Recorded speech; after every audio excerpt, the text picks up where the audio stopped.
friends. Yes, it's exactly what you're seeing and what it is. I am pregnant and I'm 8 months pregnant already. And today I'm here to talk about some of the myths of pregnancy. So to begin with, friends, I would like to tell you that I conceived exactly at the age of 35. In the month of January, I turned 35. Around on 11th of January, I turned 35, and around 22nd of January, I got tested positive for my pregnancy with a home test using the pregnancy kit. And within a few weeks, within a few days, I got confirmed of my 1.5 months of pregnancy by the doctor as well. So here's me today to talk about exactly what it means to conceive during the critical ages, as they say, biologically critical after 30s for the women to conceive. I'm not medically acclaimed to discuss about the issues and the criticalities of pregnancy there, but definitely I can tell you a few tricks and tips about what it takes to conceive, what it takes to become pregnant as such, especially in these ages after 30s. We might have heard it from our elders, from mothers, from aunties, everybody, that conceiving at the age of conceiving after 30s is somewhat difficult. That's what they say. Well, I want to say that it's not just the age that matters, it's also your lifestyle that matters the most when you are planning to conceive, when you want to plan a baby. So what it takes to get pregnant has a lot to do with your lifestyle, has a lot to do with your routine, has a lot to do with your eating habits, your consumption habits. So definitely for women it becomes a little difficult, I understand, especially for the younger girls, the girls in the age group of 25 to 35, I would say. What happens is you end up getting into a marriage where you are trying to find or figure out certain things. Definitely it's a difficult thing. It's not very easy for everybody.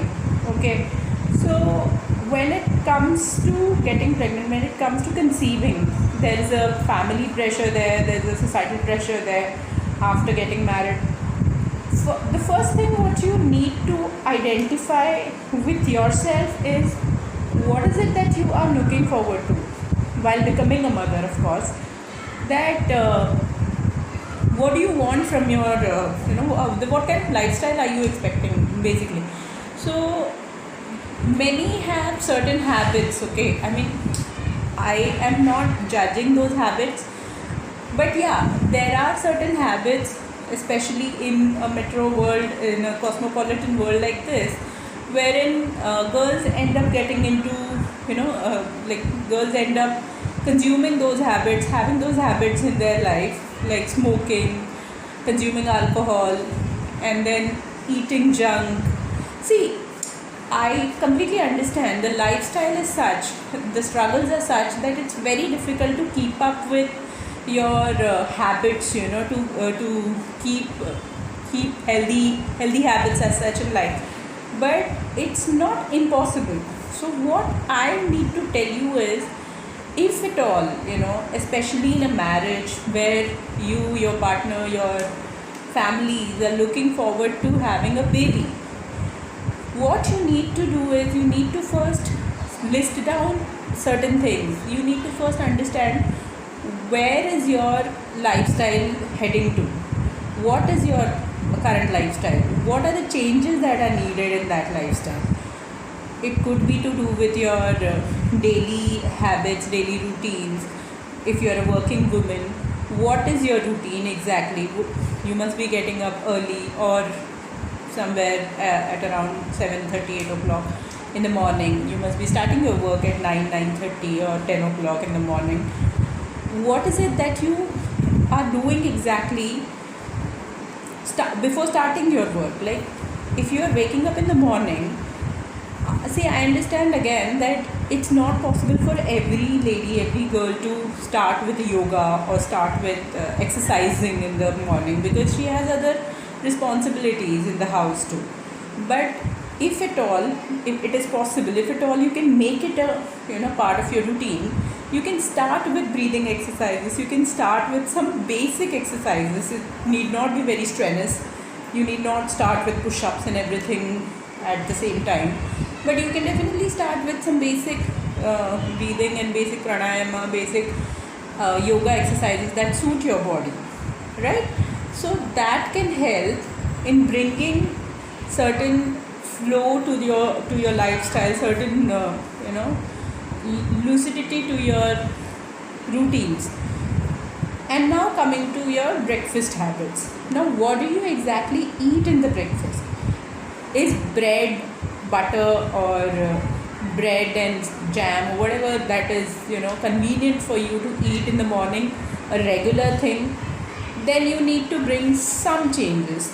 I won't say change it completely, but yeah, you need to bring certain habits, certain eating habits that will help you in the near future as well.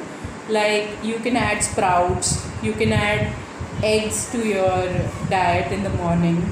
Then you can start consuming milk, which is very healthy, proteins, calcium, and other vitamins there. So like this. And as far as other breakfast habits are concerned, what do you exactly consume? So on a daily basis, you need to make that plan. Of course, once again I'm saying that it is very difficult to like streamline it, especially when you're a working woman, but trying always helps. Okay, so that's one thing. Then coming to your daily routine, when you go to office, what kind of job are you doing? If you're doing a desk job, is it only a sitting job? If at all it is a sitting job, all you need to do is you need to take small breaks. Of course, there are other obligations in the offices as well. Like, people are not allowed to get up from their desk unless they complete their job there.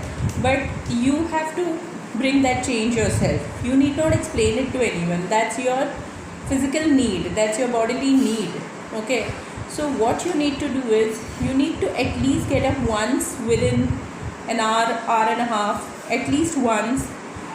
Go to the corridor, go to the area where there is fresh air, and take a walk of 5 to 10 minutes. I'm telling you, that's going to help you a lot in your entire day as well. It will keep you fresh. And stay away from smoking, stay away from any alcoholism. It will be one of the mantras for you to conceive healthily and have a normal delivery as well. So that's one thing. Another thing is your lunch and dinner habits. So if you are taking a dabba or a lunch box to your office, you need to make sure that you carry something healthy, at least, like the salads, green salads in it, cucumber, and other sprouted salads if you have, and anything that is a home cooked food, like chapati, vegetable, rice, dal. So this is like a wholesome meal. Okay, curd. So this is definitely going to help you in metabolism, in increasing your metabolic activities as well. So have something that is going to help you throughout the day. Okay, that will keep you full as well as healthy. Now coming to the dinner part. Again, like, it completely depends on what time are you coming back from the office. So if you are returning from the office by around, say, 7 o'clock in the evening, make sure that you rest a bit. At least half an hour of refreshing time is needed.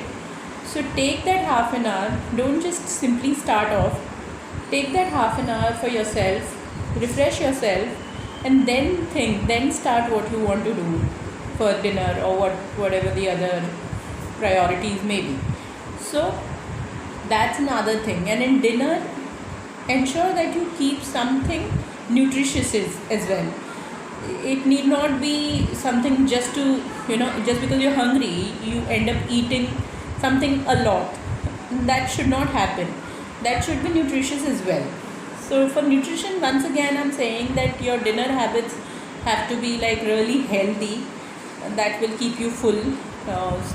You can take in the summers, definitely you can take buttermilk chas, as well as some light drinks which can keep you full and refreshed, of course.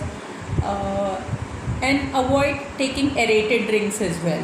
Like, don't indulge into taking cold drinks or some soft drinks. Soft drinks are okay, but as long as they have that nutritious value, as long as it's a fruit juice or something that can give you some nutrition, that's one thing. And then you can again have some light dinner, chapati, vegetable, and some like you can have a roasted chicken or something, or fish if you eat meat as well, that's okay. So these will keep you healthy, these will keep you full. And then go to bed on time. Don't stress yourself too much in the night as well. The work can wait for some time. If you have a house help, that's even better.